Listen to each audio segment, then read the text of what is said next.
نام سے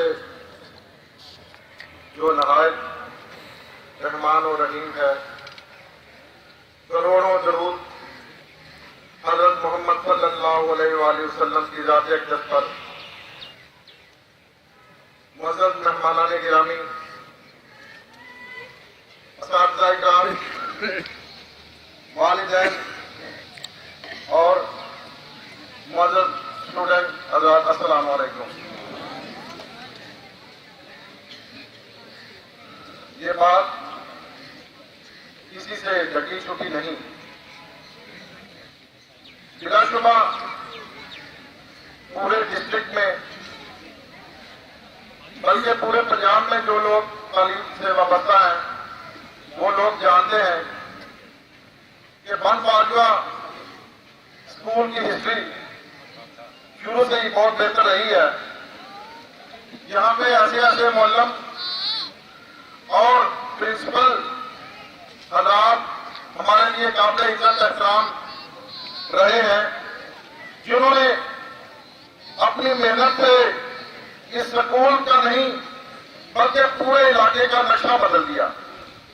میں سمجھتا ہوں یہ وہی اساتذہ کرام کی محنت ہے کہ اگر آج بن باجوہ میں بن باجوہ اسکول کا کوئی طالب علم پاکستان کا سب سے بڑا انجینئر ہے تو سلام ہے انہیں اساتذہ کو، انہیں کی محنت، انہیں کی بدولت آج وہ ترقی یافتہ اور بن باجوہ کی ہسٹری بدل رہے ہیں، پاکستان کی ہسٹری بدل رہے ہیں۔ بغیر محنت کے، بغیر لگن کے، بغیر شوق کے کوئی بندہ پرفارم نہیں کر سکتا۔ اگر کسی کو صرف یہی ہو کہ میں نے تنخواہ لینی ہے اور لے کے اپنا وقت پورا کرنا ہے اور گھر چلے جانا ہے، پھر وہ کوئی اسٹوڈنٹ یا کوئی مدرسہ ایسے طریقے سے چلا نہیں سکتا استاد جب تک اس کے اندر یہ شوق نہ ہو کہ میں نے اس ادارے کو بنانا ہے اور اس کو پاکستان میں ضلع سیالکوٹ میں تحصیل پسنور کا ایک بہترین ادارہ بنانا ہے۔ تب جا کے اس کے ریزلٹ ملتے ہیں، تب جا کے کوئی قابل اسٹوڈنٹ پیدا ہوتے ہیں، تب جا کے ادارے میں نکھار پیدا ہوتا ہے۔ عزیز طلباء، کچھ ماہ پہلے ہم نے ایک ایکسرسائز شروع کی تھی یہ ہاسپٹل کے متعلق۔ کچھ دوست اس میں ناراض بھی ہوئے تھے کہ یار یہ آپ نے کوئی اچھا سلسلہ نہیں شروع کیا۔ آج آپ دیکھ لیں، اس کے بعد 6 ماہ بعد بن باجوہ ہاسپٹل جو ہے نا وہ پوری ڈویژن میں سب سے بہترین اس کی پرفارمنس آئی ہے۔ بن باجوہ ہاسپٹل کی ہے پوری ڈویژن میں سب سے بہتر ہے۔ اس کی وجہ یہ ہے کہ اب جو وہاں پہ اسٹاف ہے، وہاں پہ جو ڈاکٹر ہے، ان کا مقصد صرف یہ ہے کہ لوگوں کو سہولت پہنچانا اور اپنی ڈیوٹی کو ڈیوٹی سمجھ کے وہ کام کر رہے ہیں۔ عزیز طلباء، حامد سعید بھٹی صاحب جیسے قابل اور ہونہار استاد سے ہوتے ہوئے جس بندے نے پڑھنا نہیں، میں سمجھتا ہوں پھر اس کی قسمت خراب ہے۔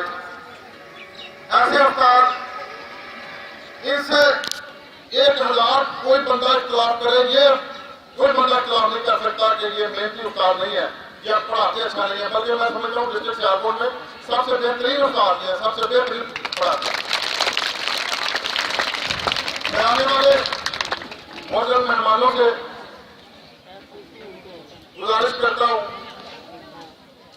کہ جو کچھ ہو سکے محکمانہ طور پر بھی اس ادارے کو فیسیلیٹیٹ کیا جائے، اور میں اپنی طرف سے، میں چھوٹا تھا اسی اسکول کا طالب علم ہوں، 1992 میں میٹرک کا اسٹوڈنٹ تھا ادھر سے ہی۔ میرے استاد بیٹھے ہیں میرے پاس ابھی بھی۔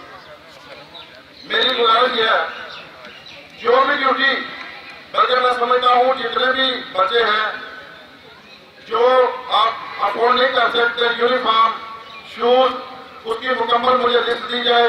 کل مجھے لسٹ دیں، پرسوں میں انشاءاللہ آپ کو ان بچوں کے یونیفارم کرواتا ہوں۔ اس کے علاوہ بھی جو کچھ بن سکا اس ادارے کے لیے انشاءاللہ کریں گے، اور میں نے لالا جی نے اور میرے پاس ایک مجھے حکم کیا تھا کہ یہاں پہ نا کچھ کمروں کا مطلب کمی ہے، اس کے لیے AGP میں انشاءاللہ آپ کے 3 کمرے رکھ دیے گئے ہیں. انشاءاللہ نیکسٹ اگر ہم ادھر آئیں گے تو انشاءاللہ وہ 3 کمرے لے کے آئیں گے. اللہ آپ سب کا حامی و ناصر ہو. جی مان اللہ. السلام علیکم. یہ ہمارے اس ادارے نے 20 ایسے اسٹوڈنٹس پیدا کیے ہیں جو ملک کو قوم کی خدمت کر رہے ہیں.